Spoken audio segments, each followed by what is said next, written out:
আজ সকাল সকাল একটা খবর শুনে না মনটা খুব খারাপ হয়ে গেল। কী খবর সেটাই আজ আপনাদের বলবো।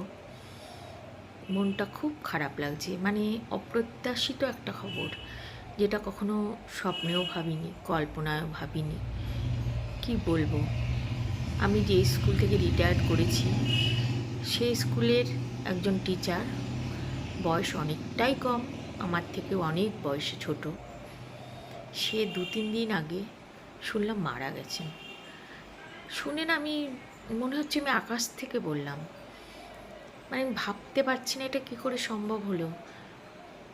মানে সময় দেয়নি, খুব অল্প সময়ের মধ্যেই মানে অসুস্থ হয়ে মারা গেছে, হসপিটালেই মারা গেছে শুনলাম। কিন্তু আমি তার কোনো অসুস্থতা কোনো দিন শুনিনি, হঠাৎ করেই অসুস্থ হয়েছে এবং মারা গেছে।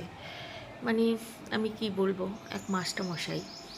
চলুন আপনাদের ছবিটা দেখাই, তার সাথে আমার ছবিও আছে। চলুন, এই দেখুন, এই যে কর্নারে বসে আছে সুদীপ্তর নাম। ও আজ আর আমাদের মধ্যে নেই।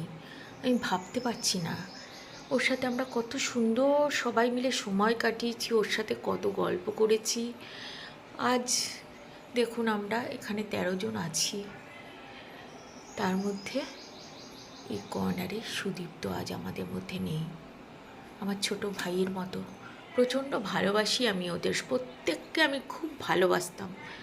আজ ওর নেই শুনে না মনটা এত খারাপ হয়ে গেল যে কি বলবো, ভাষা হারিয়ে ফেলেছি ফোন পেয়ে। কিচ্ছু বলার নেই, মানুষের যে কখন কি হয় দেখুন ছবি।